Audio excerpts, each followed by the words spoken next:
சாந்த குணம் உள்ளவர்களை நியாயத்திலே நடத்தி சாந்த குணம் உள்ளவர்களுக்கு தமது வழியை போதிக்கிறார். கர்த்தருடைய உடன்படிக்கையும் அவருடைய சாட்சியும் கை கொள்கிறவர்களுக்கு அவருடைய பாதைகள் எல்லாம் கிருபையும் சத்தியமானவைகள். ஆமென். கர்த்தர் நல்லவரும் உத்தமமானவராயிருக்கிறார். அவர் நம்முடைய இரட்சகராயிருக்கிறார், நம்மை தேற்றுகிறவராயிருக்கிறார். நாங்கள் தாம் இந்த காலை வேளையில் இந்த ஆராதனையை முழுதுமாக ஒப்புக் கொடுத்து நாங்கள் ஜெபிப்போம். கர்த்தர் நடத்தும்படியாக, கர்த்தர் இந்த இடத்திலே வாசம் பண்ணும்படியாக, அவர் இந்த இடத்திலே அசைபாடம் பண்ணும்படியாக நாங்கள் ஜெபிப்போம். பரிசுத்தமுள்ள நல்ல தெய்வமே, அப்பா, இந்த காலை வேளையிலே ஆண்டவரே உம்மை ஆராதிக்க இந்த இடத்திலே நாங்கள் கூடியிருக்கிறோம். கர்த்தர் நீங்கள் எங்களை நடத்தும்படியாக ஜெபிக்கிறோம். ஆண்டவரே, பாடல்கள், துதிகள், தேவ செய்திகள், வசனங்கள் எல்லாவற்றையும் அப்பா உங்களுடைய கரத்திலே ஒப்புவிக்கிறோம். அப்பா கர்த்தர் ஆண்டவரை நீங்கள் நேர்த்தியாய் நாங்கள் நடத்த கர்த்தர்களுக்கு ஏற்ற ஞானத்தையும் பலத்தையும் நாங்கள் நடத்தும்படியாக ஜெபிக்கிறேன். அப்பா உங்களுடைய வல்லமை, உங்களுடைய பிரசன்னம் இந்த இடத்திலே இருந்து எங்களை நடத்தட்டும். தொடர்ந்து இருக்கிற காரியங்களை ஆண்டவரே கர்த்தர் ஆண்டவரே கிருபையாய் எங்களை நடத்தும்படியாக ஜெபிக்கிறோம். பலப்படுத்துங்கள் ஆண்டவரே, இயேசுவின் நாமத்திலே ஜெபிக்கிற நல்ல பிதாவே, ஆமென். ஸ்தோத்திரம் ஆண்டவரே, நன்றி அப்பா. தொடர்ந்து இந்த ஆராதனையும் நாங்கள் கர்த்தரை பாடி துதித்து கர்த்தரை நாங்கள் ஆராதிப்போம், அவரை நாங்கள் சோசரிப்போம். நன்றி ஆண்டவரே, பிதாவே உங்களுக்கு ஸ்தோத்திரம். Father, we thank you for bringing us here today, O Lord. Thank you, O Lord Jesus, for keeping us here. Thank you for bringing us here safely, O Lord. Your love is amazing, O God. Your love is so great, O Father. We will sing of your love today, O Jesus. We will sing of your love and praise you, O Jesus. Praise you, O Lord.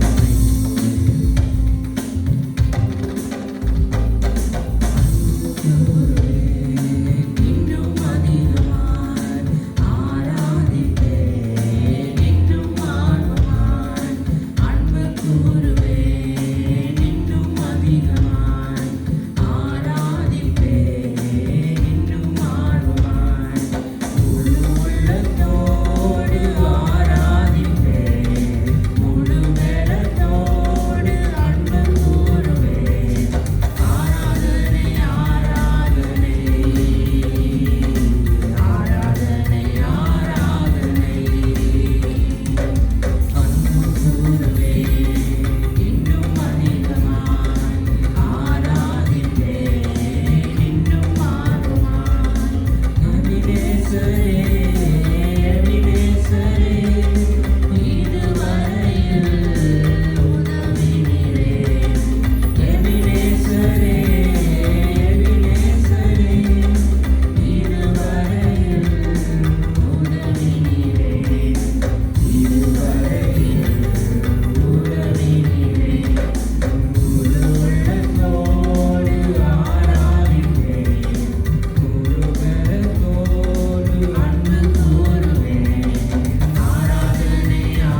You're so amazing, O Lord.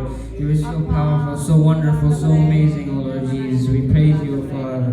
Thank you, O Father. In the morning and in the night and the afternoon, we will praise you, O Father. You will sing hallelujah, O Father. With my whole spirit, I'll sing hallelujah, O Father. We praise you, O Father. We will sing your name. We will sing hallelujah, O Father. We will sing you, Lord Jesus. We thank you. Thank you, thank you, thank you, Jesus. Thank you, Lord. Hallelujah, hallelujah. நான் விடும் சுவாசமே ஹல்லேலூயா. காலையும் மாலையும் ஹல்லேலூயா. நான் விடும் சுவாசமே ஹல்லேலூயா.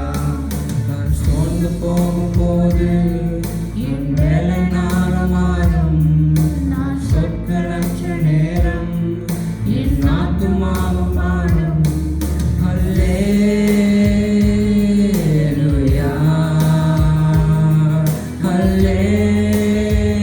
ஹல்லேலூயா,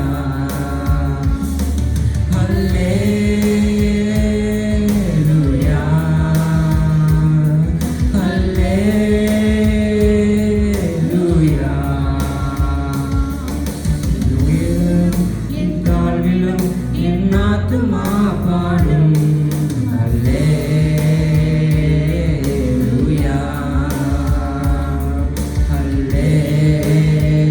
ஹல்லேலூயா.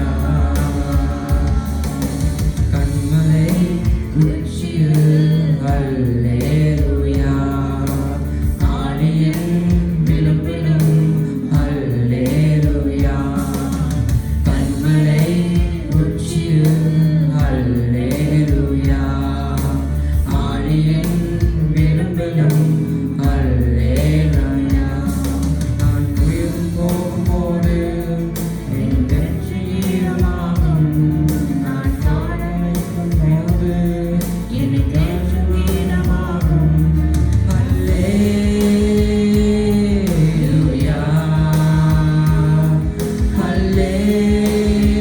ஹல்லேலூயா, ஹல்லேலூயா, ஹல்லேலூயா. உயிரிலும் என் தாழ்விலும் என் ஆத்துமா பாடும். ஹல்லேலூயா,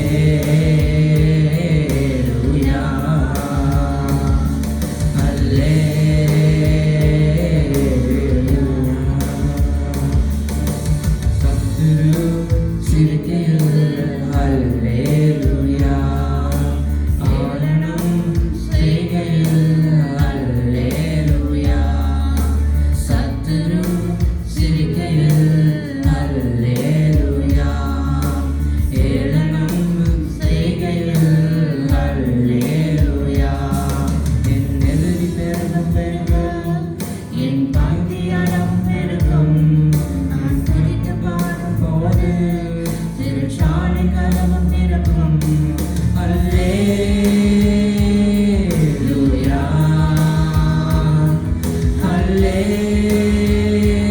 ஹல்லேலூயா,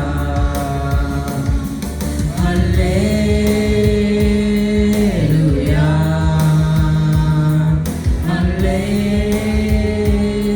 ஹல்லேலூயா. Sing hallelujah, hallelujah,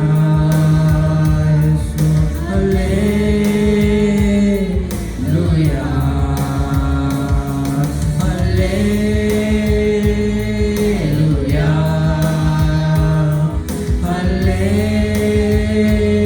hallelujah. உயிரிலும் என் தாழ்விலும் என் ஆத்துமா பாடும். ஹல்லேலூயா,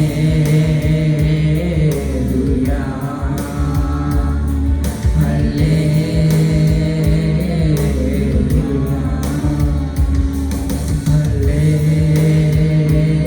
ஹல்லேலூயா,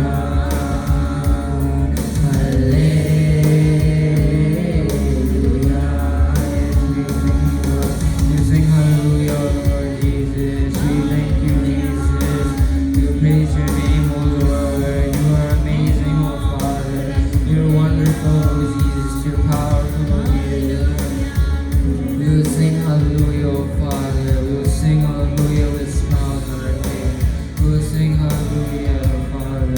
You are such an amazing and powerful God, oh Jesus. We thank you, oh Jesus. We thank you, oh Father. We thank you, oh Lord. We thank you, oh Jesus. We thank you, Lord Jesus. We thank you, oh Father. We praise you, oh Father. We praise you, Lord.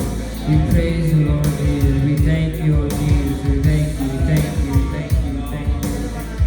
Thank you, oh Jesus. We thank you, oh Jesus. We thank you, oh Jesus. We worship you. We worship you, oh Father. We thank you, Lord Jesus. We thank you. Thank you, Lord Jesus. Thank you, Lord Jesus. We worship you, oh Father.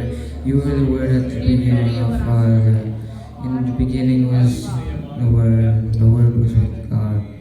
The Word was God, oh Father, says John 1:1. Oh Lord, we will praise you, oh Father.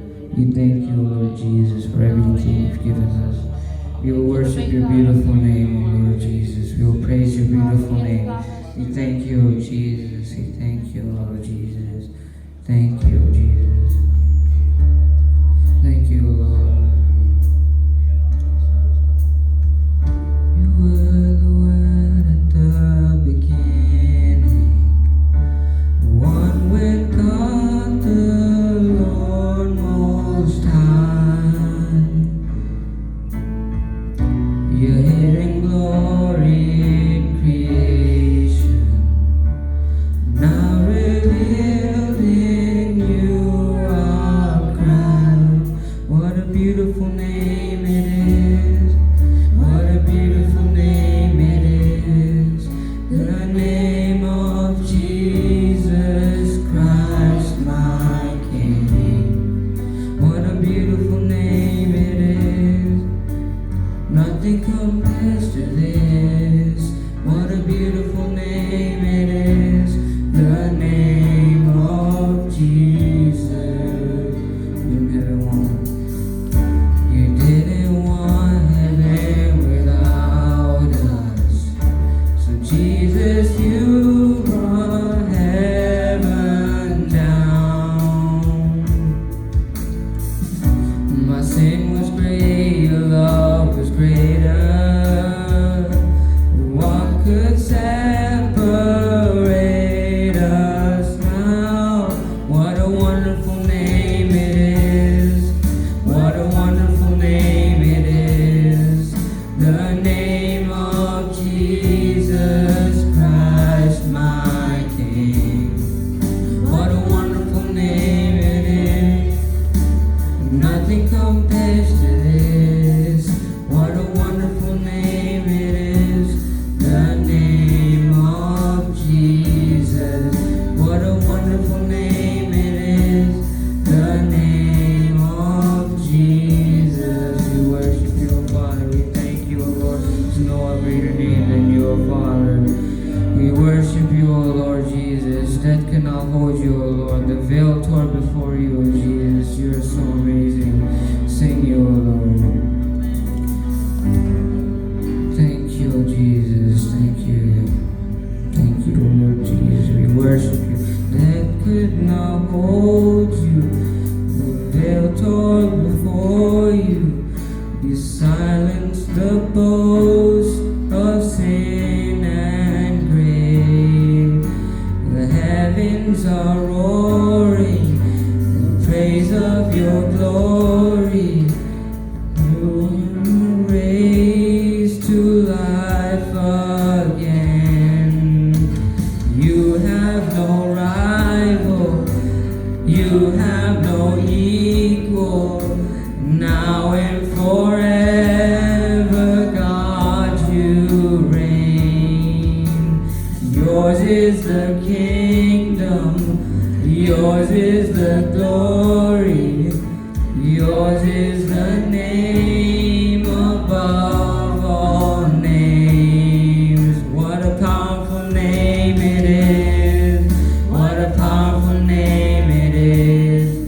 The name of Jesus Christ, my King. What a powerful name it is.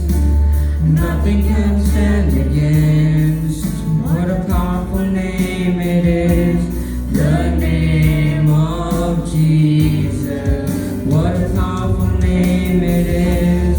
The name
You are all great, oh Father. We worship you, oh Father. We thank you, Lord Jesus.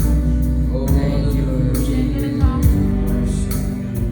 Thank you, Lord Jesus. Thank you. Your name is wonderful. Your name is so powerful. Your name is counselor. Thank you, Lord Jesus. We thank you. You are so great, oh Father. We worship you, oh Lord. We thank you. We thank you. We thank you. Thank you, Lord Jesus. Hallelujah. நன்றி செலுத்துகிறோம். Oh, thank you, Jesus. பிதாவே, நன்றி செலுத்துகிறோம். நீர் மாறாதவரப்பா, மகத்துவமானவரப்பா. கர்த்தாவே, உம்முடைய நாமத்துக்கு பயந்தவர்கள் மேல் உம்முடைய கிருபையை நீர் அளவில்லாமல் பொழிந்திருக்கிறீரப்பா. நன்றியோடு துதிக்கிறோம். இந்த காலை நேரத்தில் உம்முடைய சமூகத்திலே வந்து ஜெபிக்கிறோம் அப்பா. இந்த காலை நேரத்தில் உம்முடைய சமூகத்திலே வந்து ஜெபிக்கிறோம். இந்த காலை நேரத்தில் உம்முடைய கிருபை எங்கள் மத்தியிலே இருக்கிறது காயங்களுக்கு நன்றி செலுத்துகிறோம். இந்த காலை நேரத்தில் உம்முடைய பிரசன்னம் எங்கள் மத்தியிலே கடந்து வந்திருக்கிறது காயங்களுக்கு நன்றி செலுத்துகிறோம். இந்த காலை நேரத்தில் உம்முடைய கிருபை எங்கள் மேல் நீர் பொழிந்திருக்கிறது காயங்களுக்கு நன்றி அப்பா. கர்த்தாவே, நாங்கள் எங்கேயோ வாழ்ந்து எங்களை நீர் கூட்டி சேர்த்து கர்த்தாவே உம்முடைய பிள்ளைகளாகும்படி எங்களுக்கு கிருபையை ஸ்லாக்கியத்தை கொடுத்தீரே, உங்களுக்கு நன்றி செலுத்துகிறோம் அப்பா. நன்றி செலுத்துகிறோம். நன்றி செலுத்துகிறோம். இம்மட்டும் உதவினேவே நேசரே, நீர் தொடர்ந்தும் எங்களை நடத்த வல்லவராயிருக்கிறீரப்பா. நீர் தொடர்ந்து உள்ள நம்முடைய வசனம் சொல்லுகிறபடி, இதோ உலகத்தின் முடிவு பரியந்தம் நான் உங்களுடனே கூட இருக்கிறேன் என்று சொன்னவர் நீர் எங்களோடு கூட இருந்து அற்புதங்களை நடப்பிக்கிறதுக்காய் உங்களுக்கு நன்றி செலுத்துகிறோம். அதிசயங்களை செய்கிறதுக்காய் உங்களுக்கு நன்றி செலுத்துகிறோம். மகத்துவமான காரியங்களை நீர் செய்கிறதுக்காய் உங்களுக்கு நன்றி செலுத்துகிறோம் அப்பா. கர்த்தாவே, உம்முடைய கிருபை, உம்முடைய வல்லமை, உம்முடைய பிரசன்னம் எங்கள் மத்தியிலே கடந்து வந்திருக்கிறதுக்காய் உங்களுக்கு நன்றி செலுத்துகிறோம். நன்றி அப்பா, நன்றி செலுத்துகிறோம். கர்த்தாவே, நீர் இரக்கங்களில் ஐஸ்வர்யம் உள்ளவர் அப்பா. நீர் இரக்கங்களில் ஐஸ்வர்யம் உள்ளவர். நாங்கள் நினைக்கிறதுக்கும் வேண்டிக் கொள்ளுகிறதுக்கும் அதிகமாகவே செய்கிறவராயிருக்கிறதுக்காய் உங்களுக்கு நன்றி செலுத்துகிறோம். பிதாவே, இந்த காலை நேரத்தில் உடைய சமூகத்தில் வருகிறோம். இந்த நாளிலும் நீர் எங்களோடு கூட இருந்து நீர் எங்களை வழி நடத்தி எங்களை பாதுகாத்து எங்களை ஆசீர்வதிக்கிறதுக்காக உங்களுக்கு நன்றி செலுத்துகிறோம். கர்த்தாவே, நீர் எங்களை தெரிந்து கொண்டதன் நோக்கமே கர்த்தாவே, இந்த தேசத்திலே, இந்த உலகத்திலே, இந்த பூமியிலே பரிசுத்த ஜனத்தை கர்த்தாவே பிறப்பிக்கும்படியாக நீர் எங்களை உருவாக்கி இருக்கிறீரப்பா. கர்த்தாவே, பரிசுத்த ஜாதியை இந்த பூமியிலே நாங்கள் ஸ்தாபிக்க எங்களுக்கு கிருபை செய்தல்லுங்க. பரிசுத்த சந்ததியை ஸ்தாபிக்க எங்களுக்கு கிருபை செய்தல்லுங்கப்பா. உடைய கரம் எங்களை நடத்துகிறதுக்காக உங்களுக்கு நன்றி செலுத்துகிறோம். நன்றி செலுத்துகிறோம் அப்பா. கர்த்தாவே, உடைய கிருபை எங்கள் மத்தியிலே இருக்கிறதுக்காக உங்களுக்கு நன்றி செலுத்துகிறோம். நீ தொடர்ந்து நடத்துங்க. உம்முடைய வார்த்தையினால் எங்களோடு இடைப்படுங்கப்பா.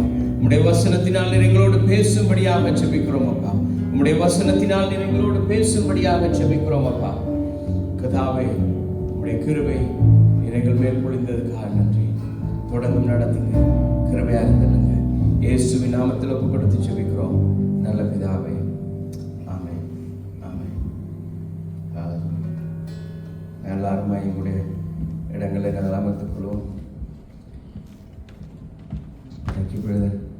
கர்த்தர் இயேசு கிறிஸ்துவின் நாமத்தினாலே உங்களை வாழ்த்தி வரவேற்கிறோம். கர்த்தர் நல்லவர். அவருடைய வசனம் சொல்லுகிறது, நீங்கள் என்னை தெரிந்து கொள்ளவில்லை, நான் உங்களை தெரிந்து கொண்டேன். கர்த்தர் எங்களை தெரிந்து கொண்டிருக்கிறார். அவருடைய நாமத்தை உயர்த்தும்படியாக, அவருடைய நாமத்தை நாங்கள் இந்த பூமியிலே நாங்கள் பிரஸ்தாபப்படுத்தும்படியாக இந்த நாளில் கூட நாங்கள் கர்த்தருடைய வார்த்தையிலே நாங்கள் பார்க்க போகிறோம். அவர் எங்களோடு கூட பேசும்படியாக நாங்கள் திருப்பிக் கொள்வோம். யோவானுக்கு எழுதின சுவிசேஷம் 7வது அதிகாரம் 17வது வசனத்திலே, ஜான் சாப்டர் 7 verse 17. யோவான் 7வது அதிகாரம் 17வது வசனம்.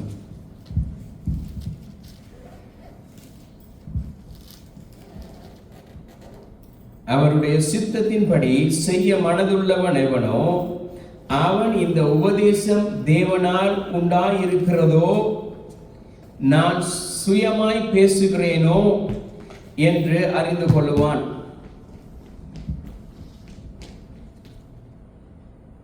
இயேசு அழகாக சொல்லுகிறார். அவர் சொல்றார், அவருடைய சித்தத்தின்படி செய்ய மனதுள்ளவன் எவனோ அவன் இந்த உபதேசம் தேவனால் உண்டாயிருக்கிறதோ அல்லது நான் சுயமா ஏதாவது செய்கிறேன், என்னுடைய சுய சித்தத்தினால் செய்கிறோனோ. இப்ப சில நேரம் நாங்கள் யோசிப்போம், இந்த இடத்துல இந்த ஊழியங்களை ஆரம்பிக்கும் பொழுது அநேகருக்கு அநேக கேள்விகள் இருந்தது. அவர் என்ன சொன்னார்கள்? கர்த்தர் எங்களை அழைத்திருக்கிறாரா? ஆபிரகாமை தேவன் அழைக்கும் பொழுது வசனம் சொல்கிறது, அவனை ஒருவனாய் இருக்கையிலே தேவன் அவரை அழைத்தார். அதாவது ஒரு பெரிய ஒரு ஜன கூட்டத்தை அவனுக்கு பின்பதாக கூட்டி வந்து, நீ என்னுடைய இந்த செய்தியை எல்லா தனத்துக்கும் சொல்லுன்னு சொல்லல. கர்த்தராகிய இயேசு கிறிஸ்து இந்த பூமியில பிறக்கிற பொழுது கூட அவர் ஒரு பெரிய பரலோகத்திலிருந்து அவருக்கு ஆயிரமான தூதர்கள் இருந்தாங்க. அவர்கள் எல்லாரையும் தன்னோடு கூட பொடிகார்டை போல கொண்டு வந்திருக்கலாம். ஆனால் அவர் தனி ஒருவராக தான் வந்தார்.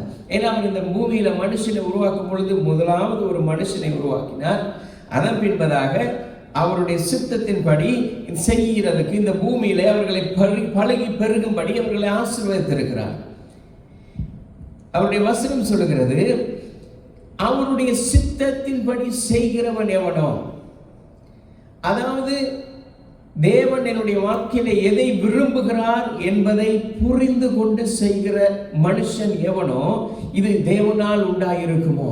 இந்த செய்தி தேவனுடைய வார்த்தையினால் வருகிறதோ. இன்னைக்கு பிரச்சனை என்னன்னு சொன்னால், இன்னைக்கு செய்திகளை கேட்கிறோம், பாடல்களை கேட்கிறோம், எல்லாமே கேட்கிறோம். ஆனால் நாங்கள் கேட்கிற எல்லா விஷயமும் தேவனுடைய வசனத்தின்படி, அது தேவனுடைய வசனத்தை சார்ந்து இருக்கிறதா அல்லது தேவனுடைய வார்த்தையின் மூலமாய் வந்திருக்கிறதா, அவருடைய வசனம் சொல்லுகிறதை பேசுகிறார்களா என்கிறதை புரிந்து கொள்ள வேண்டும். இன்றைக்கு அநேகருடைய பிரச்சனை சொன்னா,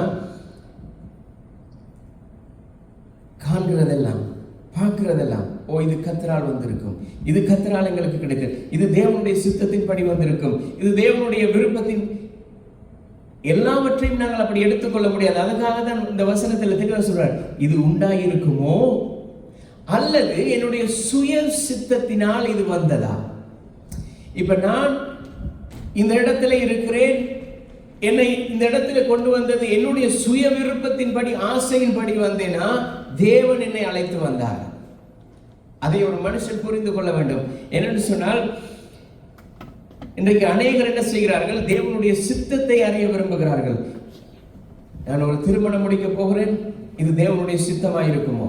நாங்கள் போய் ஒரு காரியத்தை நாங்கள் ஆரம்பித்து விட்டு, ஓ இது தேவனுடைய சித்தம், தேவனுடைய சித்தத்துக்காக காத்திருந்து அதை நாங்கள் அறிந்து கொள்ளுகிறதை விட்டுட்டு எல்லாவற்றையும் முடித்துட்டு சொல்லுகிறோம் இது தேவனுடைய சித்தம். ஆனால் ஒரு பிரச்சனை வரும் பொழுது என்ன சொல்லுகிறோம், ஐயோ இது தேவனுடைய சித்தமாய் இருக்குமோ இருக்காதோ என்று எல்லாம் முடிஞ்சதுக்கு பிறகு யோசிக்கிறோம்.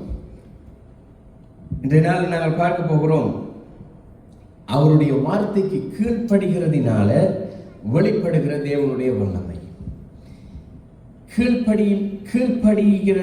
கீழ்ப்படிதலினால் உண்டாகிற தேவனுடைய வல்லமை அது எப்படி இருக்கிறது என்று சொன்னால், நாங்கள் அவருடைய வார்த்தைக்கு செவி, என அவருடைய வசனம் சொல்லுது, இன்று அவருடைய சத்தத்துக்கு செவி கொடுப்பீர்களே ஆனால்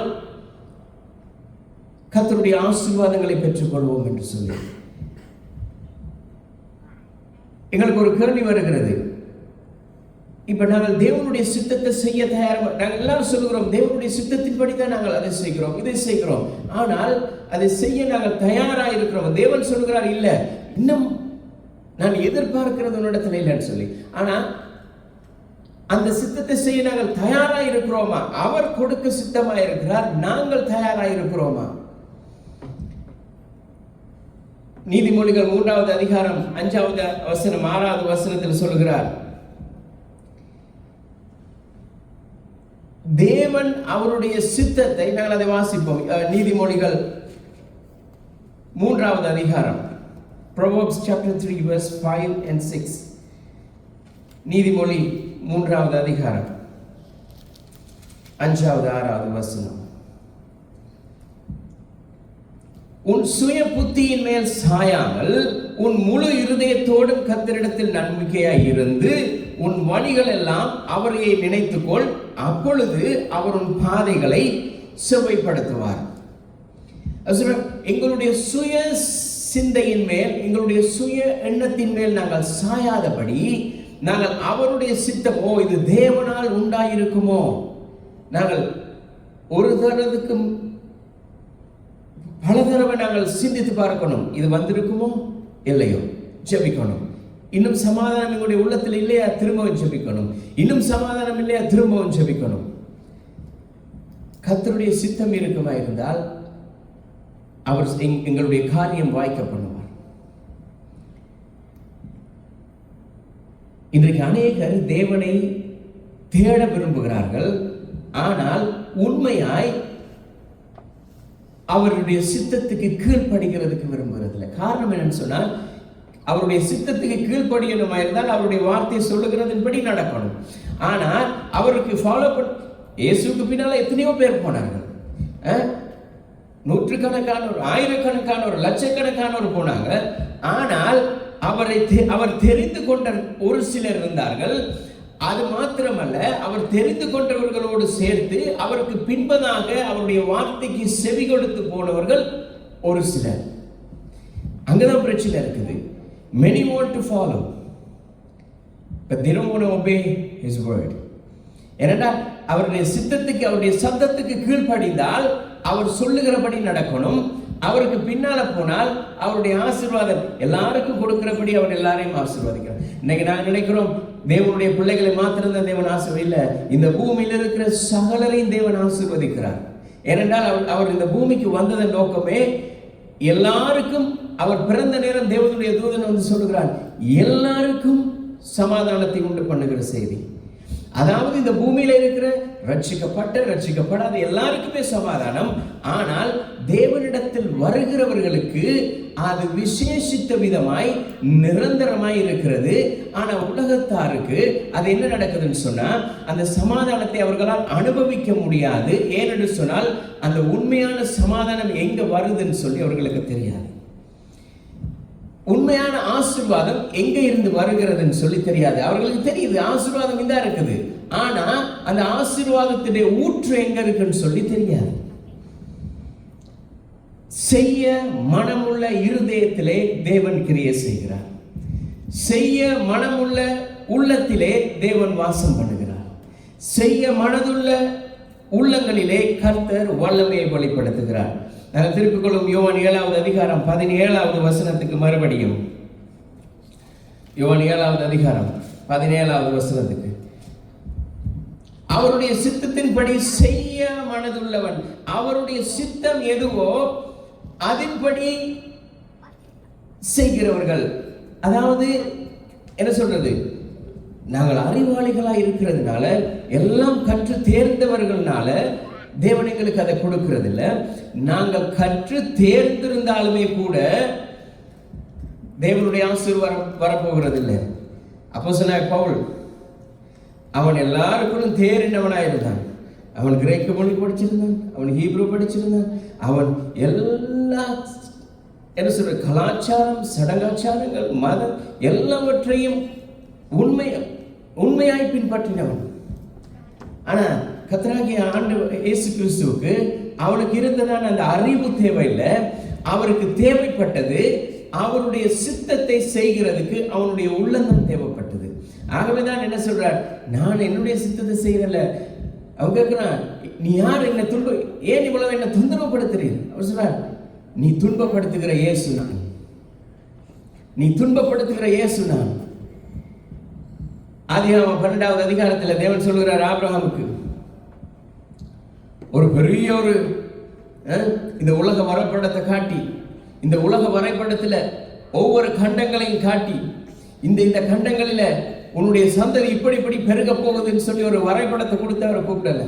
அவர் சொல்றார், வா நான் உனக்கு காட்டுறது. அவர் காட்டவே இல்லை. எந்த தேசத்துக்கு போறான்னு கூட அவனுக்கு தெரியாது. அங்கதான் சித்தம் இருக்கிறது. அவருடைய சத்தத்துக்கு செவி கொடுத்து அவருடைய சித்தத்தை செய்கிறான்.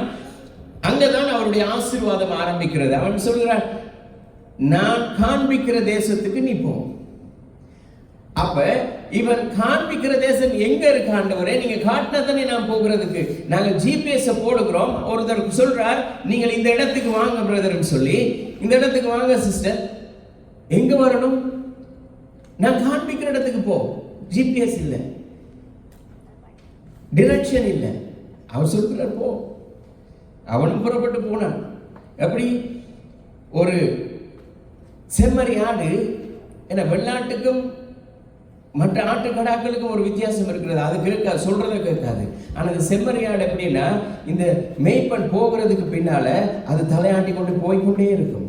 ஏன்னு சொன்னா அது அந்த மேய்ப்பனுடைய சத்தத்தை கேட்டுக்கொண்டு தான் போகுது. அது வேற எதையும் கேட்கல. ஆனா இந்த வெள்ளாடுகள் எப்படி தெரியுமா, அது பலவிதமான எல்லா சத்தத்தையும் கேட்டு எல்லா பக்கத்திலையும் அலைந்து ஓடுகிறது. ஆனா இந்த செம்மறி ஆடுகள் அந்த மேய்ப்பனுடைய சத்தத்துக்கு மாத்திரம் தான், வேற யாரும் சத்தம் கேட்டாலும் அதுக்கு தெரியும். இப்ப ஆபிரகாம் ஆண்டவர் சொல்றார், நீ போ நான் காட்டுற இடத்துக்கு. அவன் போறான். உன் தேசத்தை, அவனுக்கு இருந்த சொத்து சுகம் தேசம் இனப்பந்தார் உற்றார் உறவினர்கள் எல்லாரையும் விட்டுட்டான்.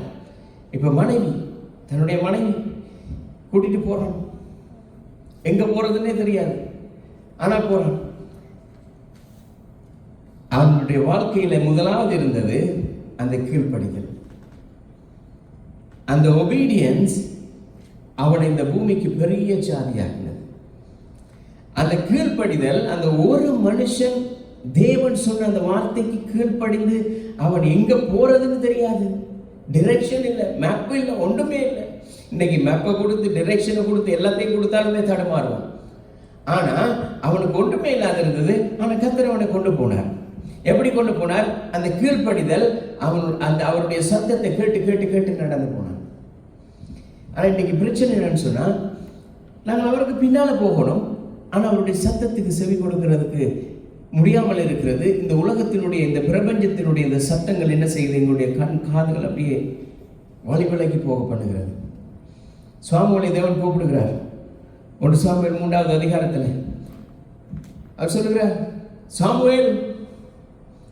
சாமுவேலுக்கு தெரியாது, அவன் ஒரு சின்ன பிள்ளை.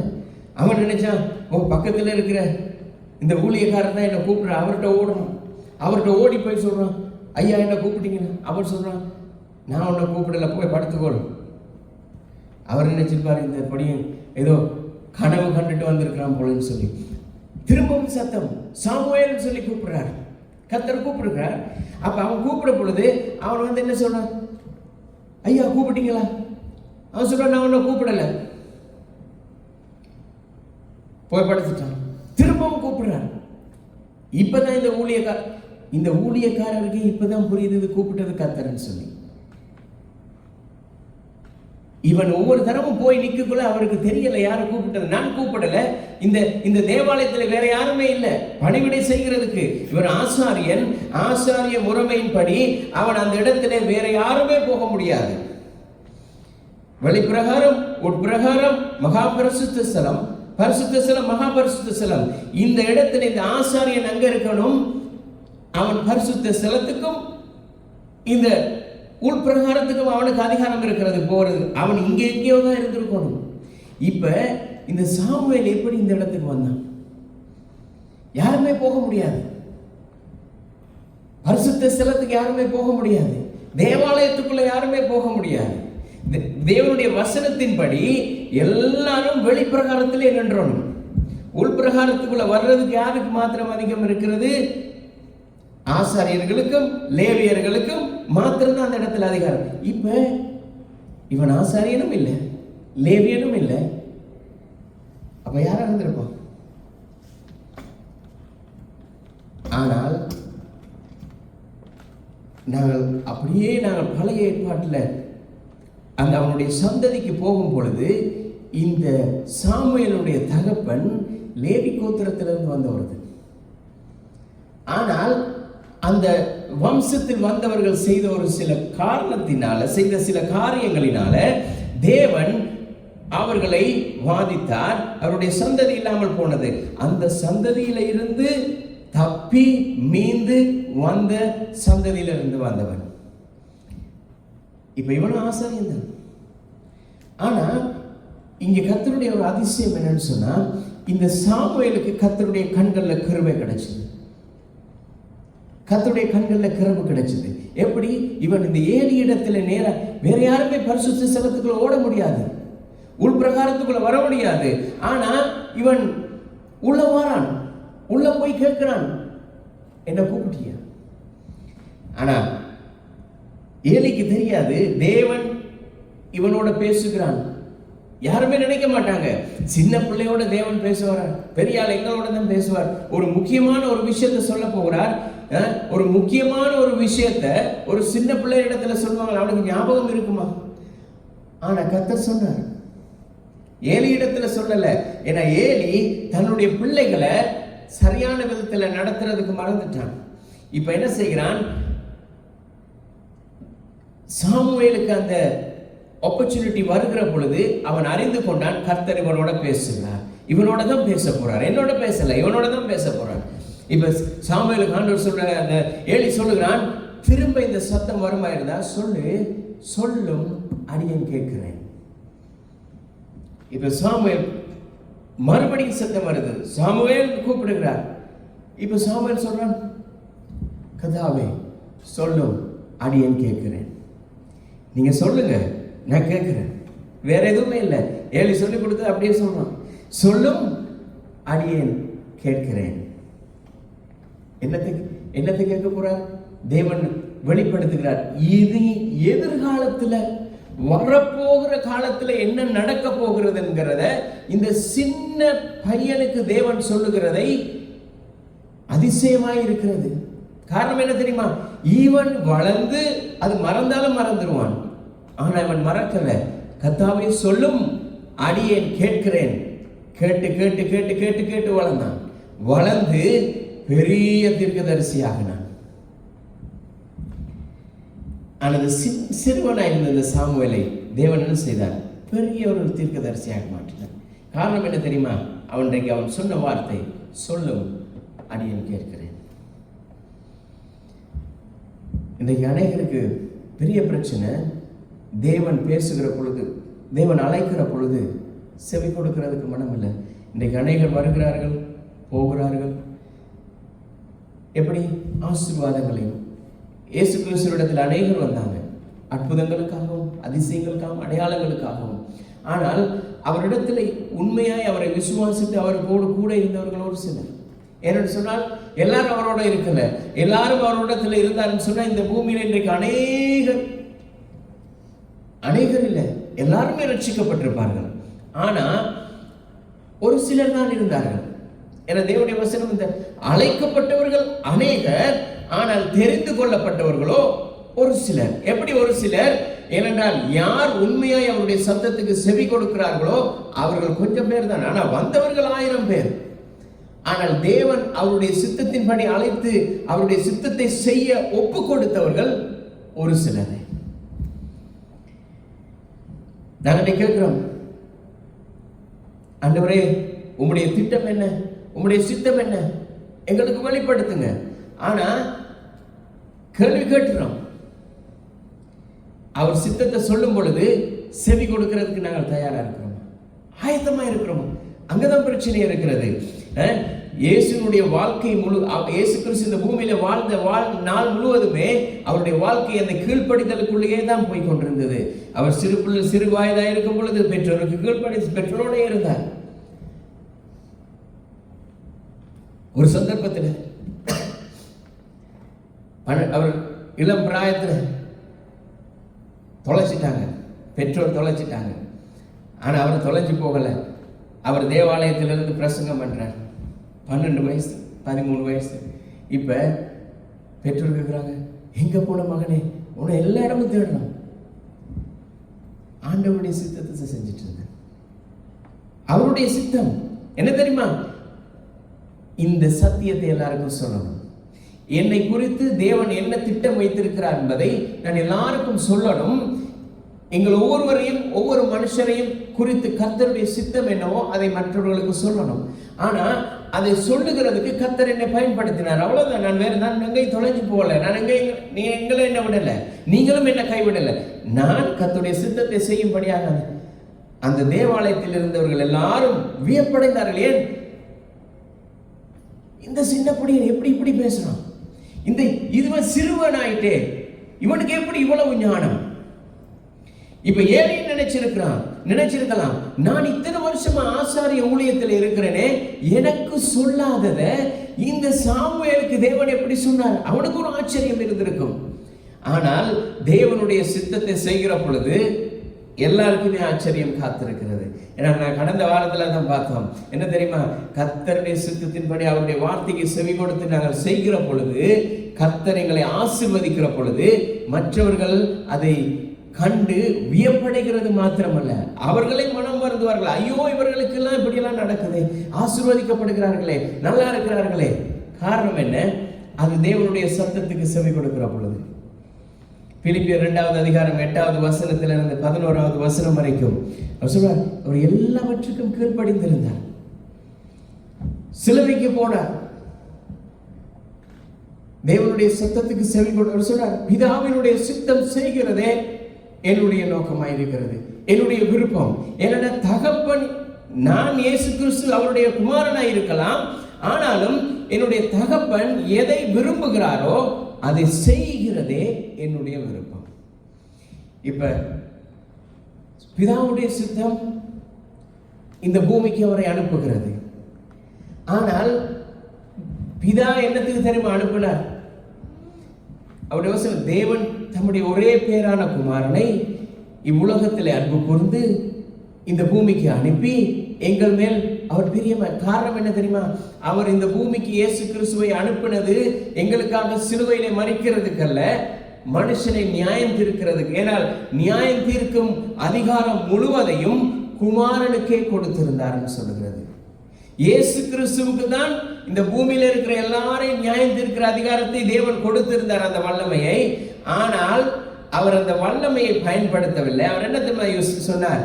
இல்ல, நான் என்னுடைய பவரை யூஸ் பண்ணி எல்லாரையும் தண்டிக்கிறதை விட எல்லாருக்காகவும் நான் தண்டனையை ஏற்றுக்கொண்டு சிலுவைக்கு போகிற பொழுது எல்லாரும் சந்தோஷம் அடைவார்கள். இப்ப அவர் பிதாவின் சித்தத்துக்கு கீழ்ப்படுகிற பொழுது தேவன் அவரை உயர்த்துகிறார், மகிமைப்படுத்துகிறார். அதான் முதலாவது பிரின்சிபல் இதுதான். சிலுவை, அடுத்ததுக்கு பிறகுதான் கிரீடம். முதலாவது கீழ்ப்படிதல், அதுக்கு பின்பகுதான் மகிமை உண்டாகிறது, கணம் உண்டாகிறது. ஆனால் இந்த உண்மையான இந்த கீழ்ப்படிதல் எப்படி வருதுன்னு சொன்னா, மனம் திரும்புகிற பொழுது. இன்றைக்கு மன திரும்புதல் இல்லாததுனால தான் கீழ்ப்படிவு இல்லை. கீழ்ப்படிவு இல்லாததுனால தான் அவருடைய சித்தம் எங்களுக்கு தெரியாமல் இருக்கிறது. அவருடைய சித்தம் எங்களுக்கு தெரியாததுனால தான் அவருடைய எல்லா ஆசீர்வாதங்களுக்கும் சத்தங்களுக்கும் எங்களால் செவி கொடுக்க முடியாமல் இருக்கிறது. நாங்கள் ஏற்கனவே பார்த்தோம், சவுல் எல்லாரையும் துன்பப்படுத்திட்டு இருந்தான். வாரப்புற எல்லா கிறிஸ்தவர்கள் சொன்னாலே அவனுக்கு அவனுடைய பரம எதிரி கிறிஸ்தவர்களாக இருந்தார்கள். இன்றைக்கும் தேவனுடைய பிள்ளைகள் சொன்னால் அநேகருக்கு கசப்பா இருக்கும். கிறிஸ்தவர்கள் என்று சொன்னாலே, இயேசு கிறிஸ்து என்று சொன்னாலே கசப்பா இருக்கும். ஆனால் அப்படிப்பட்ட சவுலை தேவன் கூப்பிடுகிறார். சவுல், நீ உதைக்கிறது நான் தான். நீ எங்க உதைக்கிற தெரியுமா? முள்ளுல உதைச்சு கொண்டிருக்கிற. நீ முள்ளுல உதைக்கிறது எனக்கு இல்ல வலி, உனக்கு தான் வலி. நீ மோதுறது கல்ல மோதி கொண்டிருக்கிற, வலி உனக்கு தான், எனக்கு இல்லை.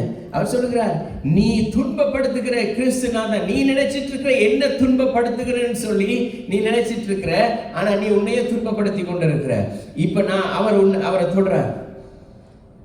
அவனுடைய கண்கள் குருடாயிட்டு.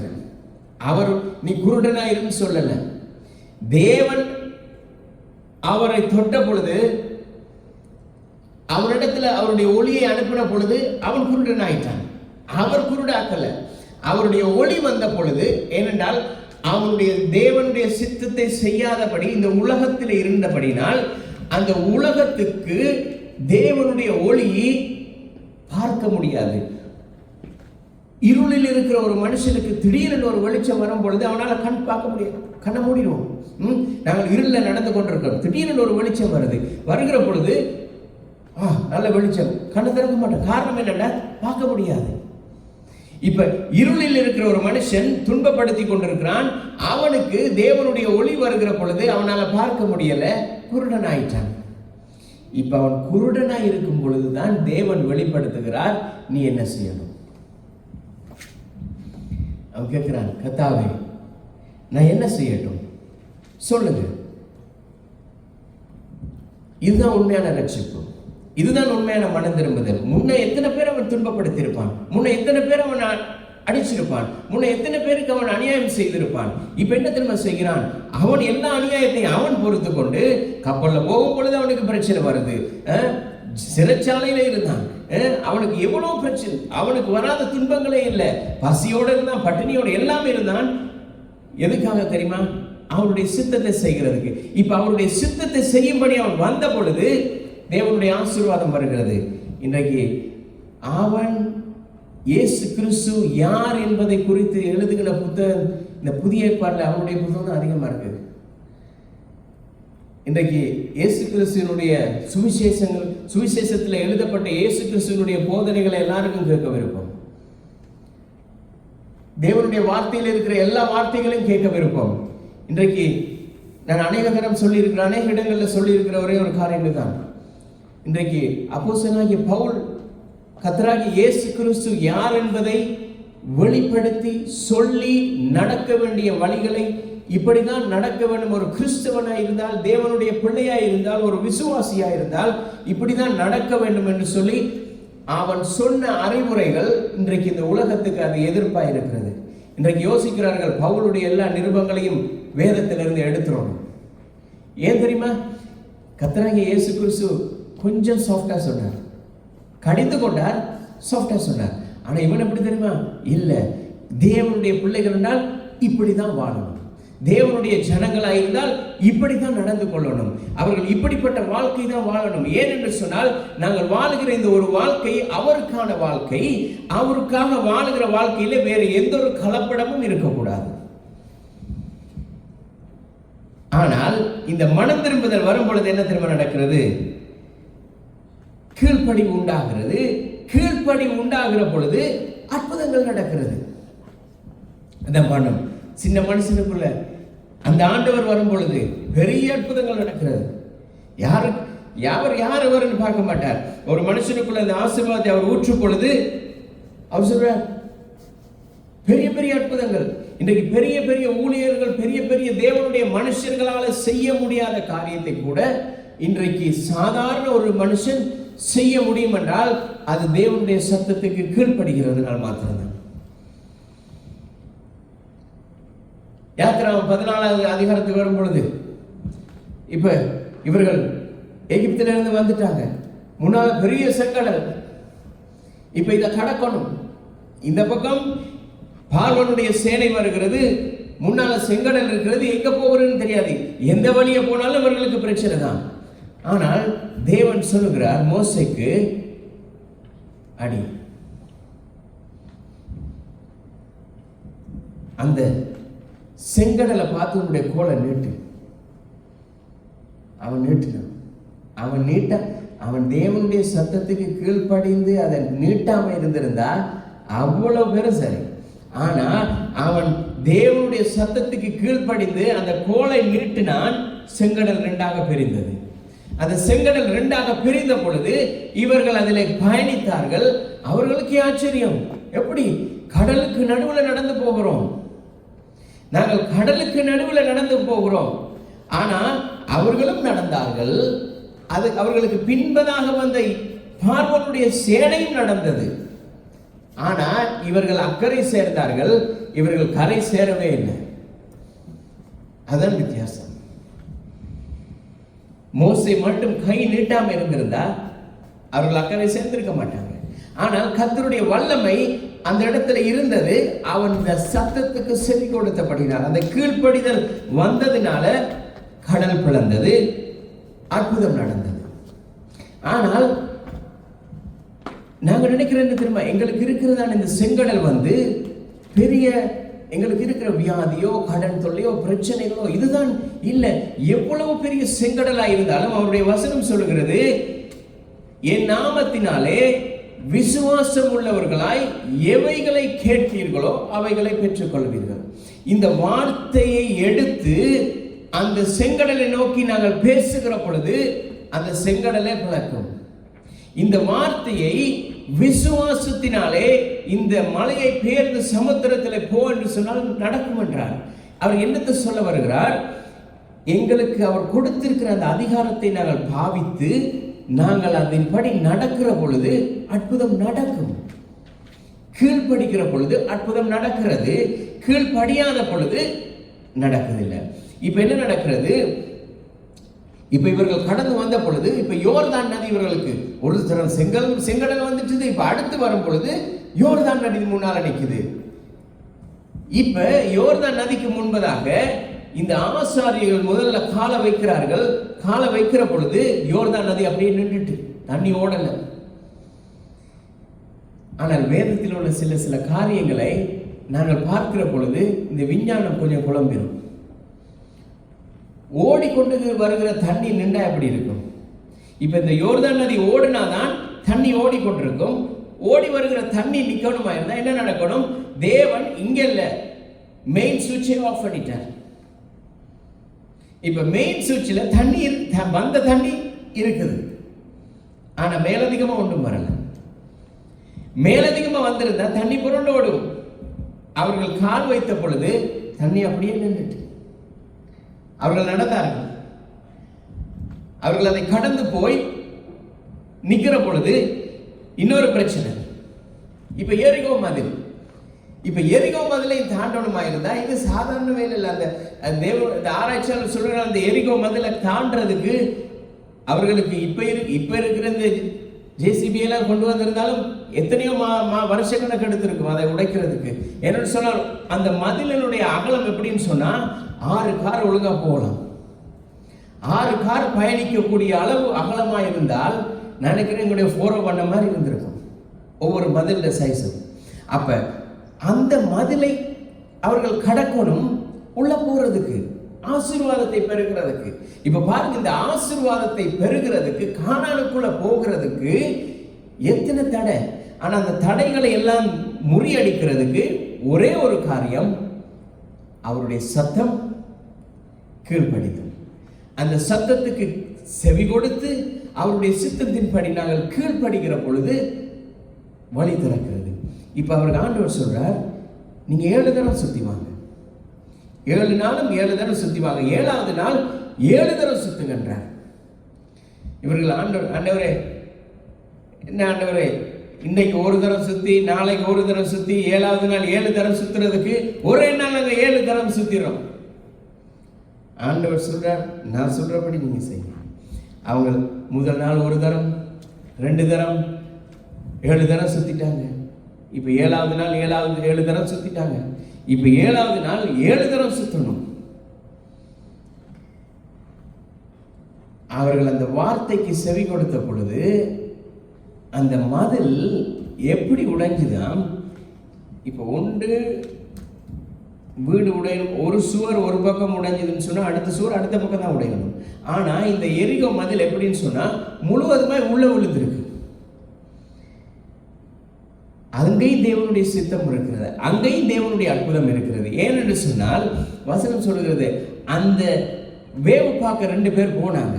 வேவு பார்க்க 2 பேர் போன நேரம் அவர்கள் வந்து சொல்லுகிறார்கள், 2 பேர் நல்ல செய்தி சொல்றாங்க, மற்றவங்க 10 பேரும் மோசமானது சொல்றாங்க. அங்க இருக்கிறவர்கள் ராட்சதர்களா இருக்கிறாங்க. எங்களை பார்க்கும் பொழுது நாங்களாம் வெட்டுக்கிளிகளா இருக்கிறோம், நாங்களாம் சின்ன மனுஷன், அவங்களாம் பெரிய மனுஷன். ஆண்டவர் அந்த சத்தத்தையும் கேட்டார். அவர் சொன்னார், இல்ல, அங்க இருக்கிற ராட்சதர்களால் உங்களுக்கு பிரச்சனை வரக்கூடாதா இருந்தா, அங்க இருக்கிற நோய்கள், அங்க வசனம் சொல்லுகிறது, அவர்களுக்குள்ளே அநேக வியாதிகள் இருந்தது, பிரச்சனைகள் இருந்தது. எப்படி தெரியுமா? அவர்களுக்கு மனுஷனுக்கும் மிருகங்களுக்கும் ஒரே விதமான நோய். ஏனென்றால் மனுஷனும் மிருகமும் ஒரே மாதிரி இருந்தார்கள். அதனால தான் தேவன் என்ன செய்தார்? முழுவதுமாய் அழித்து போட்டார். இந்த மதில் உள்ளே விழுந்து முழுவதையும் சங்காரம் பண்ணிச்சு.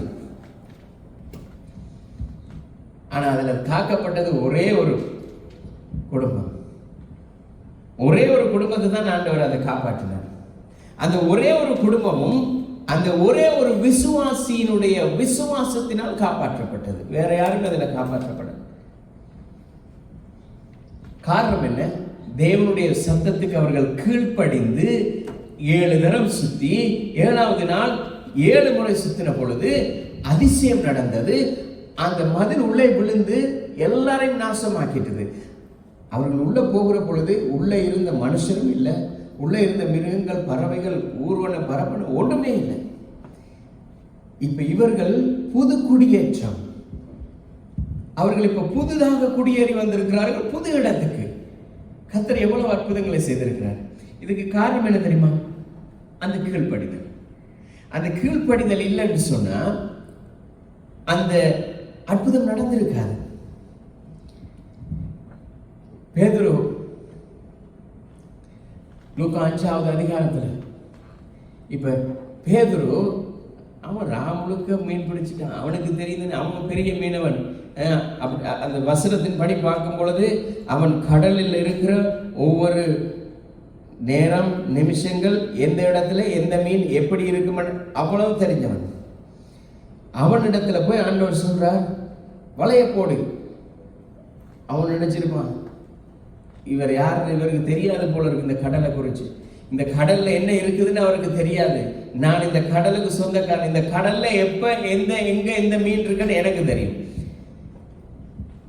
எவ்வளவு தெரிஞ்சவனுக்கும் எவ்வளவு அந்த கடலை குறித்து கற்று தேர்ந்தவனுக்கே தெரியாது எங்க மீன் இருக்குதுன்னு சொல்லி. ஆண்டவர் சொல்றார், போ, நான் சொல்ற இடத்துல போய் அந்த வலையை போடு. நினைக்கிறேன் எங்களை போல பேதுருவா இருந்தா என்னத்தையும் சிரிச்சிருப்பான். இவருக்கு பைத்தியமோ, அறிவு இருக்கோ தெரியாது இவருக்கு. இப்பதான் இரவு முழுக்க வலை போட்டு தேடி தேடி ஒரு மீன் கூட பிடிக்கல. அவன் சொல்றான், ஐயரே, முழுவதுமாய் நாங்கள் வலை வீசி ஒன்று கூட ஆகப்படல. இரவு முழுவதும் போட்டு ஒன்று கூட ஆகப்படல. நீங்க சொன்னதும் எப்படி ஒரு மீன் வரும்? அவர் சொன்னார், போய் போடு. ஒண்ணு கேட்கல, போனான், வலைய வீசினான். என்ன நடந்தது? அவனுடைய படகுல போட இயலாத அளவுக்கு மீன் பெருகினது. அவன் மற்றவர்களை இப்ப உதவிக்கு கூப்பிடுறான். இரவு முழுவதும் மீன் பிடிச்சவனுக்கு இங்க அற்புதம் நடக்கல. அவர் சொன்ன உடனே கேட்டான், அற்புதம் நடக்குது. இப்ப நாங்க வருஷம் முழுவதும் வாழ்நாள் முழுவதும் கஷ்டப்படுகிறோம், ஒன்றுமே நடக்கல. ஒரே ஒரு தரம் அவருடைய சத்தத்துக்கு செவி கொடுத்த பொழுது நாங்கள் எதிர்பார்த்ததை விட, வசனம் தான் சொல்லுகிறது, நாங்கள் நினைக்கிறதுக்கும் வேண்டிக் கொள்ளுகிறதுக்கும் அதிகமாகவே அவர் செய்கிறார். ஏன்னா நாங்க நினைக்கிறது சின்ன ஒரு காரியத்தை, ஆனா அவர் சொன்னது, நீ எப்பயுமே நீ மனுஷர் புத்தியில யோசிக்கிறதெல்லாம் சின்னதும் குறுகலுமா யோசிக்கிற. இல்ல, நான் யோசிக்கிறதே வேற. ஆனா அதை கேட்கணுமா இருந்தால் அதுக்கு எங்களுடைய காதுகள் திறந்திருக்கணும். அந்த சத்தத்துக்கு நாங்கள் செவி கொடுக்கணும். அந்த சத்தத்துக்கு செவி கொடுக்கிற பொழுது அவருடைய சித்தம் இங்கே நிறைவேறுகிறது, அற்புதங்கள் நடக்கிறது. எப்படி நடக்கிறது? இப்ப சாரிபாத் விதவை இப்ப 2 சாமுவேல் 4வது அதிகாரத்துக்கு 2 ராஜாக்கள் 4வது அதிகாரத்துக்கு வரும் பொழுது இப்ப என்ன சொல்கிறார்? இப்ப ஏலியா போறார். இப்ப சாரிபாத் விதவை, பஞ்சம், தேசத்திலே பஞ்சம். அது எலியாவுக்கும் தெரியும். தேசத்துல பஞ்சம் வந்துட்டது. இந்த பஞ்சத்துல எனக்கு எங்க சாப்பாடு கிடைக்கும் அவனுக்கு தெரியும். நான் சாப்பிட்டதே அவர் தந்த அந்த அப்பமும் தண்ணி கொஞ்சத்துல தான் இந்த இவ்வளவு நாள் 40 நாள் ஓடி வந்துட்டேன். இதுக்கு பிறகு என்னுடைய வாழ்க்கையில என்ன நடக்கும்னு தெரியாது. ஆனா ஆண்டவர் சொல்றாரு, இல்ல, நீ போ, அந்த சாரிபாத்துக்கு போ. ஆனா அவன் போற நேரம் பார்த்து அந்த சாரிபாத்துல பஞ்சம். அதுவும் போய் ராஜாவிடத்துல, பணக்காரனிடத்துல போக சொல்ல. அவர் சொல்றார், ஒரு ஏழை விதவிடத்துல போ. ஆண்டவரே, உள்ளதுலையும் இல்லாததுலையும் கொண்டு போய் அழைப்புறீங்கன்னு சொல்லி ஆண்டவர் அவன் சத்தத்துக்கு செவி கொடுத்து போனார். செவி கொடுத்து போன இடத்துல அவர்களுக்குள்ள இருந்த அந்த கொஞ்சமாவும் அந்த கொஞ்சம் எண்ணெயும், அந்த கீழ்ப்படிதல். எலியா சொல்ற அவன் இடத்துல, ஆண்டவரே, இவ்வளவுதான் இருக்குது, ஒரு கொஞ்சம் எண்ணெய். இப்ப இந்த கொஞ்சம் எண்ணெயும் இந்த கொஞ்சம் மாவும் என்ன, எனக்கும் என்னுடைய மகனுக்கும் இதை சாப்பிட்டு நாங்கள் சாகிறதுக்கு சரி, இவ்வளவுதான், இதுக்கு பிறகு இல்ல. எலியா சொல்றான், இல்ல, நீ முதல்ல எனக்கு சுட்டு கொண்டு வா. அதுக்கு பிறகு அவள் தேவனுடைய மனுஷன் சொன்னதை செய்தால் அற்புதம் நடந்தது. எப்படி தெரியுமா? அவளுடைய வீட்டில் இருக்கிற பாத்திரமெல்லாம் நிரம்பி இப்ப வெளியில இருக்கிற பாத்திரங்களை வாங்கி கொண்டு வந்து நிறைக்கிற அளவுக்கு கர்த்தர் அற்புதத்தை செய்தார். ஆனா தேசத்திலேயோ பஞ்சம், தேசத்திலே பஞ்சம், வெளியில பஞ்சம் இருக்கிறது, சாப்பாடு இல்லை. ஆனா என்ன நடக்கிறது? இந்த எலியா போன உடனே அந்த விதவை தேவனுடைய மனுஷனுடைய சத்தத்துக்கு கீழ்ப்படி தேவன் சொல்லுகிறார் என்று அவள் கேட்டு ஆராய்ந்து அதை செய்தார். அற்புதம் நடந்தது. ஆனால் அந்த சத்தத்துக்கு செவி கொடுக்காமல் இருந்திருந்தால், நினைக்கிறேன் அவள் சொன்னது போல அவளும் அவனுடைய மகனும் அந்த கொஞ்சமாவில் ஒரு ரொட்டி, அந்த ஒரு ரொட்டியும் தண்ணியும் இருக்கிறத குடிச்சு சாப்பிட்டுட்டு அவர்கள் மறைத்திருப்பார்கள். ஆனால் தேவனுடைய சித்தம் அவர்கள் மறைக்கிறதல்ல. தேவனுடைய சித்தம் இந்த பஞ்சத்திலும் கர்த்தர் யார் என்பதை அவர்களுக்கு தெரிவிக்க வேண்டும். இன்றைக்கு எங்களுடைய வாழ்க்கையில நாங்கள் என்ன நினைக்கிறோம், என்ன செய்ய போகிறோம் என்கிறதை இன்றைக்கு என்ன செய்கிறோம்? கர்த்தாவே, நாளைக்கு நான் இந்த இடத்துல இவரை போய் சந்திக்க போகிறேன். கர்த்தாவே, நாளில் நான் இதை செய்ய போகிறேன். நாங்கள் ஆண்டவருக்கு அட்வைஸ், ஆண்டவரே, நாளைக்கு நீர் என்னுடைய வாழ்க்கையில என்ன செய்ய சித்தமாய் இருக்கிறீர் என்கிறதில்ல. நாங்கள் என்ன தெரியுமா யோசிக்கிறோம்? ஆண்டவரே, நாளைய தினம் நான் இதை செய்ய போகிறேன், இந்த காரியத்திலே நீர் எங்களுக்கு கைகூடி வர செய்யும்.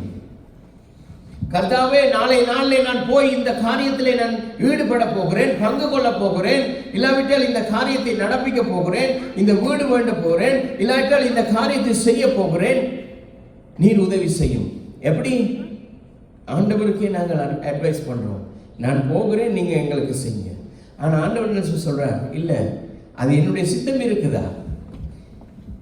யோவான் 7வது அதிகாரத்தில் என்ன சொன்னார்? இது கர்த்தரால் உண்டாயிருக்குமோ இல்லை என்னுடைய சித்தத்தினால் உண்டாயினதோ? ஆராய்ந்து பார்க்கணும். ஆராய்ந்து பார்க்கிற பொழுதுதான் தெரியும். இது தேவனுடைய சித்தமாயிருந்தால் அது வாய்க்கும். அது தேவனுடைய சித்தம் இல்லாட்டி அது வாய்க்காது. ஆனால் அது வாய்க்காமல் இருக்கும் பொழுது நாங்கள் என்ன தெரியுமா நினைக்கிறோம்? நான் அப்பவே நினைச்சேன் இது தேவனுடைய சித்தம் இல்லை. அப்பவே நினைச்சிருந்தா நாங்க ஏன் அந்த இடத்துக்கு போகணும்? ஏன்னா நாங்க நினைக்கிற எப்படி தெரியுமா? எல்லாம் முடிஞ்சு சக்சஸ் ஆகினதுக்கு பிறகு இது தேவனுடைய சித்தம். சக்சஸ் ஆகலன்னு சொன்னா முடிஞ்சதுக்கு பிறகுதான் யோசிக்கிறது தேவனுடைய சித்தம் இல்லை. அங்க இருந்து புலம்புறது, ஐயோ ஆண்டவரே, இது முன்னமே சொல்லி இருந்தா நான் இந்த இடத்துக்கு வந்திருக்க மாட்டேன். ஆனால் கீழ்ப்படிதல் ஆசீர்வாதத்தை உண்டு பண்ணுகிறது. கீழ்ப்படியாமல் இருக்கும் பொழுது அந்த ஆசீர்வாதம் இல்லை. இப்ப ஆசீர்வாதத்தை நாங்கள் பின்தொடர வேண்டிய அவசியம் இல்லை. நாங்கள் அவருக்கு கீழ்ப்படுகிற பொழுது ஆசீர்வாதம் எங்களை பின்தொடர்ந்து வரும். அப்படித்தானே சொல்லுகிறது உபாகமம் 28வது அதிகாரம் 1வது 2வது வசனத்தில், Deuteronomy chapter 28 verse 1 and 2. Deuteronomy chapter 28 verse 1 and 2. உபாகமம் 28வது அதிகாரம் 1வது 2வது வசனம்.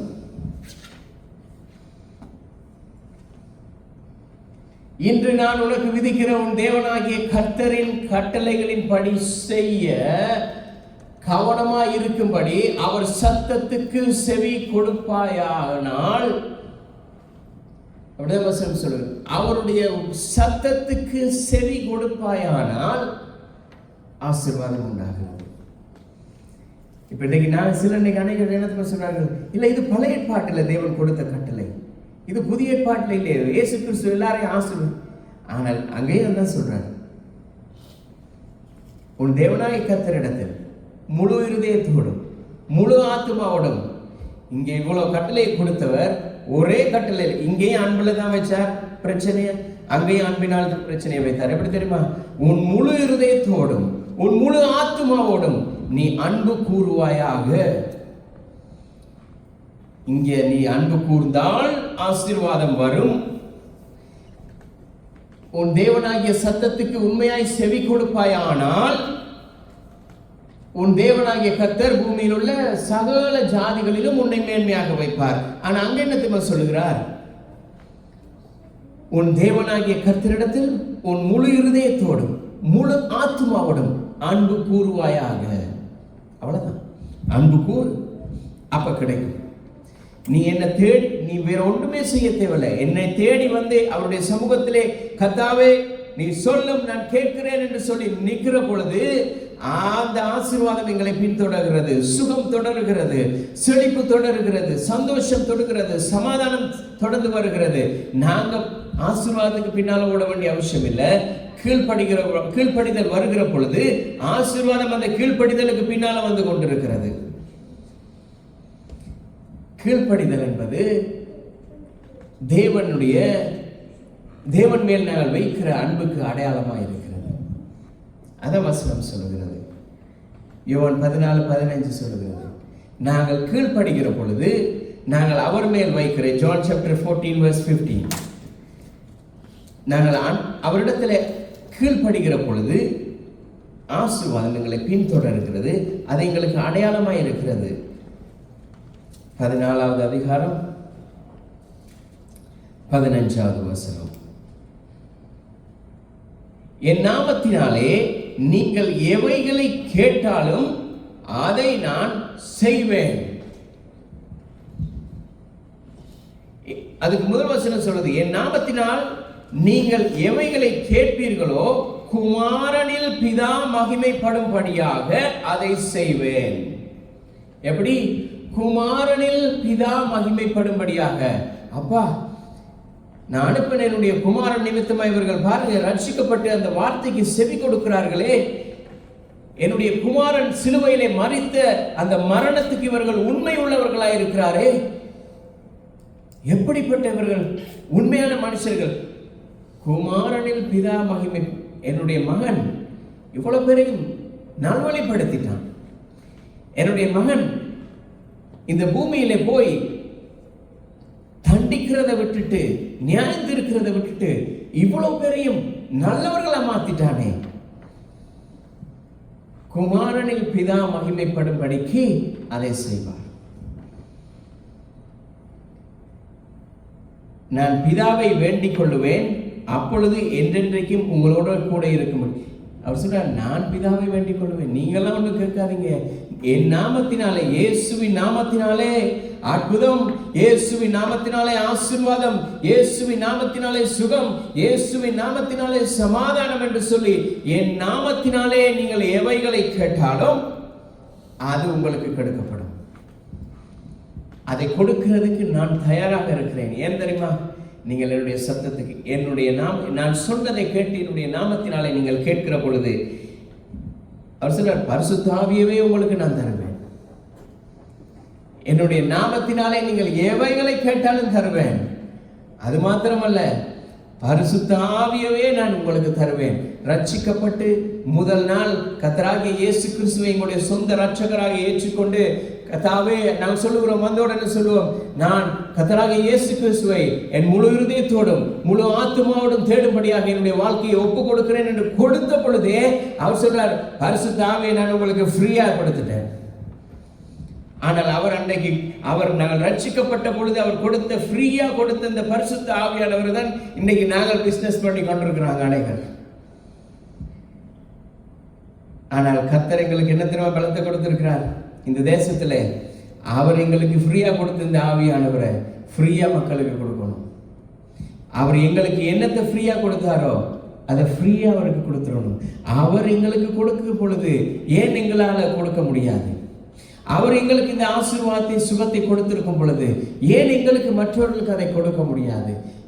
நாங்கள் கொடுக்க முடியும் அவருடைய வார்த்தைக்கு கீழ்ப்படுகிற பொழுது. அதான் தேவன் எங்களை இந்த தேசத்துக்கு அழைக்கும் பொழுது இங்க இருக்கிற யாரையும் தெரியாது, ஒருவரையும் தெரியாது. எத்தனையோ பேர் வந்தார்கள், எத்தனையோ பேர் போனார்கள், ஆனால் ஒருவரையும் எங்களுக்கு தெரியாது. ஆனால் கர்த்தரோட சித்தம் வைத்திருக்கிறார். என்ன தெரியுமா?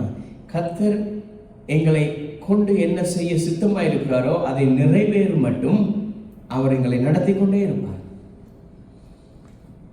ஏன்னா நாங்கள் எங்களால் ஒன்றுமே செய்ய முடியாது. ஏன்னா நாங்கள் சாதாரண மனுஷர்கள். ஆனால் அவர் சர்வ வல்லமை உள்ளவர். அதானே பாடுவோம், அவருடைய நாமத்தில் வல்லமை. எவ்வளவு அருமையான ஒரு வல்லமையான நாமம் அது. அந்த நாமம் சொல்லி விவரிக்க முடியாத ஒரு நாமம், வல்லமை உள்ள நாமம். அந்த கீழ்ப்படிதலினாலே உச்ச பலன் வருகிறது. எப்படி உயர்ந்த ஸ்தானத்தில் எங்களை கொண்டு போய் வைக்கிறார். ரோமர் 5வது அதிகாரம் 19வது வசனத்தில் அதான் சொல்கிறார். Roman chapter 5 verse 19. ரோமர் 5வது அதிகாரம் 19வது வசனத்தில்,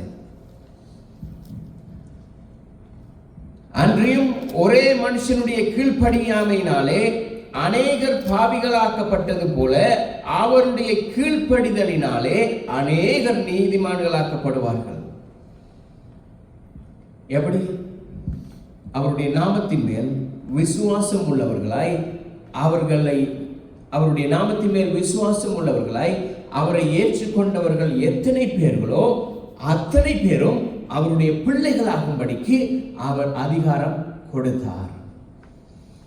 இது யார் கொடுத்த அதிகாரம் தெரியுமா? எங்களுடைய கர்த்தராகிய இயேசு கிறிஸ்து. நாங்க பெற்றுக்கொண்டதில்லை, நாங்க அவரை தெரிஞ்சு கொண்டதில்லை. நாங்க தெரிஞ்சு கொண்டதுன்னு சொன்னா தேவைப்படுற நேரம் தெரிஞ்சு கொள்வோம், தேவையில்லாத நேரம் அவரை விட்டுருவோம். ஆனா அவர் எங்களுக்கு, இயேசு சொன்னார், நீங்கள் என்னை தெரிந்து கொள்ளவில்லை, நான் உங்களை தெரிந்து கொண்டேன். அவர் சொல்கிறார், நான் தான் உங்களை தெரிந்து கொண்டேன். நீங்க என்னை தேடி வரல, நான் உங்களை தேடி வந்தேன். நீங்க என்னை தேடி பரலோகத்துக்கு வந்து ஆசீர்வாதத்தை கேட்கல, நான் உங்களிடத்துல வந்து உங்களை ஆசீர்வதிக்கும்படியாக வந்திருக்கிறேன். நான் உங்களை சுகப்படுத்தும்படியாக தேவ மகிமையை விட்டு இறங்கி வந்தேன். அவர் சொல்றார், நான் உங்களை தெரிந்து கொண்டேன். அப்ப எனக்கு தெரியும் உங்களுக்கு என்ன தேவை என்பதை. உங்களிடத்துல நான் எதுவுமே கேட்கல. அவர் சொல்றார், என்னுடைய வார்த்தைக்கு கீழ்ப்படிங்க, அவ்வளவுதான். நாங்கள் கீழ்ப்படுகிற பொழுது வெளிப்பாடு வருகிறது, வழி திறக்கிறது, ஆசீர்வாதம் வருகிறது, அற்புதங்கள் நடக்கிறது, தேவனுடைய மகிமை வெளிப்படுகிறது. வாழ்க்கையில, ஒரு மனுஷனுடைய வாழ்க்கையில ஒரு கீ மோமெண்ட் எதுன்னு சொன்னா, தேவனுடைய சத்தத்துக்கு செவி கொடுத்து அவருடைய வார்த்தைக்கு கீழ்ப்படுகிறது. அப்படி கீழ்ப்படுகிற பொழுது அவர் சொல்கிறார், நான் உன்னை பெரிய ஜாதியாக்கி பழகி பெருக பண்ணுவேன் என்று சொல்கிறார். அந்த கீழ்ப்படிதல் தான் எங்களுடைய வெளிப்பாட்டினுடைய கதவாய் இருக்கிறது. அந்த கீழ்ப்படிதல் தான் எங்களுக்கு தேவன் கொடுத்திருக்கிற வல்லமையின் திறவுகோலாய் இருக்கிறது. அந்த கீழ்ப்படிதல் தான் எங்களுடைய அற்புதத்தின் தொடக்கமாக இருக்கிறது. அவருக்கு நாங்கள் கீழ்ப்படுகிற பொழுதுதான் ஆசீர்வாதத்துக்கு வழி திறக்கிறது. நாங்கள் அவருடைய வார்த்தைக்கு கீழ்ப்படுகிற பொழுதுதான் தேவன் எங்களை மகிமையாய் வெற்றி சிறக்க பண்ணுகிறார். இது எல்லா காரியமும் நடக்கணுமா இருந்தால் அவருடைய வசனம் சொல்கிறது, இன்று அவருடைய சத்தத்துக்கு கீழ்ப்படுவீர்களானால் இந்த ஆசீர்வாதங்கள் எல்லாம் உங்களுக்கு வரும் என்றார். ஆனால் அதே காரியத்தை யோவான் 7வது அதிகாரம் 17வது வசனத்தில் எப்படி சொல்லுகிறார்? இது கர்த்தரால் உண்டாயிருக்குமோ, இல்லை என்னுடைய சுய சித்தத்தினால் உண்டானதோ? It's from God oh it's from me. என்னுடைய சுய சித்தம். நாங்களா போய் ஒரு காரியத்தை செய்துட்டு, ஐயோ ஆண்டவரே ஏன் இது எங்களுக்கு நடக்குது? அவர் சொல்றாரு, நான் ஒன்று கொண்டு வரேன். அவர் சொல்ற, நான் இதுக்கு பொறுப்பில்லை. ஆனால் அவர் ஒரு காரியத்தை செய்யும் பொழுது நாங்கள் கேள்வி கேட்க மாட்டோம். சுற்றி இருக்கிறவர்கள் கேட்பார்கள். எப்படி தெரியுமா? இவர்களுக்கெல்லாம் எப்படி இந்த ஆசீர்வாதம் வருகிறது?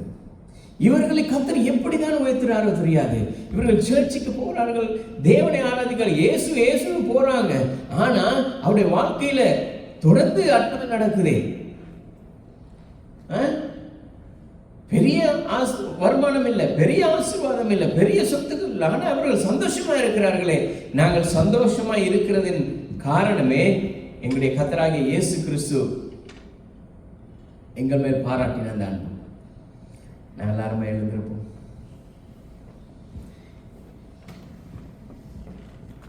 இந்த கால நேரத்தில் அவருடைய வசனம் சொல்லுகிறது, அவருடைய நாமத்தின் மேல் விசுவாசம் உள்ளவர்களாய் அவரிடத்தில் நாங்கள் கேட்டுக்கொள்கிறது எதுவாக இருந்தாலும் அவர் அதை எங்களுக்கு செய்வார். எங்களுடைய கடமை அவருடைய சத்தத்துக்கு செவி கொடுக்கிறது. அவருடைய சத்தத்துக்கு செவி கொடுத்து, கர்த்தாவே நீர் பேசுகிறதா இருந்தால், நீர் பேசுகிற இந்த வசனமாக இருந்தால் என்னுடைய வாழ்க்கையில ஆசீர்வாதம் வரும். உம்முடைய சித்தமாக இருந்தால் ஆசீர்வாதம் வரும். எல்லாவற்றையும் தேவனுடைய சித்தத்துக்கு மாறாகவே செய்துட்டு தேவனுடைய சித்தமாக இருக்குமோ இல்லையோ என்று சொன்னால் தேவனுடைய அன்பை காண முடியாது. ஆனால் கர்த்தருடைய வசனம் சொல்லுகிறது, அவருடைய சத்தத்துக்கு செவி கொடுத்து நாங்கள் வாழுகிற பொழுது அவர் வானத்தின் பலகணிகளை திறந்து இடம் கொள்ளாமல் போக மட்டும் எங்களை ஆசீர்வதிக்க சித்தமாக இருக்கிறார். அல்லேலூயா. கர்த்தாவே நன்றி செலுத்துகிறோம் அப்பா. நீர் சர்வ வல்லம் உள்ளவர், மாறாதவர். கர்த்தாவே உம்முடைய கிருபை எங்கள் மத்தியிலே இருக்கிறதுக்காய் நன்றி. கர்த்தாவே உம்முடைய நாமத்தின் மேல் விசுவாசம் உள்ளவர்களாய் கர்த்தாவே உம்மிடத்தில் வந்திருக்கிற உம்முடைய பிள்ளைகளை நீர் ஆசீர்வதிக்க சித்தமாக இருக்கிறீர். கர்த்தாவே இந்த நாளிலும் இந்த இடத்துக்கு நீர் கூட்டி வந்து உம்முடைய பிள்ளைக்காக உங்களுக்கு நன்றி செலுத்துகிறோம். கர்த்தாவே அவருடைய வாழ்க்கையிலே நீர் செய்ய சித்தமாக இருக்கிறதை நாங்கள் அறியோம், மனுஷன் அறியோம். ஆனால் நீர் சித்தமாக இருக்கிறீர். நீர் சித்தம், உடைய வசனம் சொல்ல சித்தம் உண்டு சுத்தமாக. கர்த்தாவே நீர் அன்று மனுஷனை தொட்ட பொழுது எனக்கு சித்தம் இருக்கு, நீ சுகமாக வேண்டியது, நீர் ஆசீர்வதிக்க வேண்டியது, நீர் சந்தோஷமாய் இருக்க வேண்டியது, நீர் சுகமாய் இந்த பூமியிலே பழகி பெருக வேண்டியது என்னுடைய சித்தமாய் இருக்கிறது. சுத்தமாக செய், ஆசீர்வதிக்கப்படு, சந்தோஷமாயிரு என்று சொல்லி கர்த்தாவே உம்முடைய பிள்ளையை நீர் ஆசீர்வதித்திருக்கிறீரப்பா. கர்த்தாவே அவரை இந்த இடத்துல இன்னைக்கு நாள் அழைத்து வந்திருக்கிறீங்க, உங்களுக்கு நன்றி செலுத்துகிறோம்.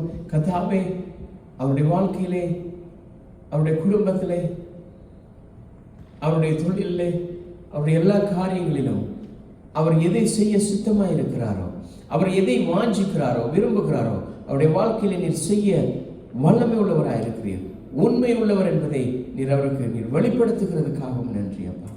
கர்த்தாவே உங்களுக்கு நன்றி செலுத்துகிறோம். கர்த்தாவே இந்த தேசத்தை மறுபடியும் உடைய கரங்களில் ஒப்புக் கொடுக்கிறோம்.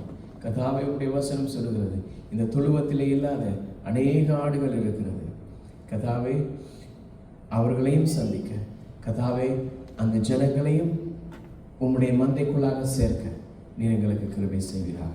வருகிற நாட்களிலே இன்னும் அநேகருக்கு உம்முடைய ராஜ்யத்தை குறித்த செய்தியை சொல்ல நீர் எங்களுடைய கால்களை திடப்படுத்துங்கப்பா.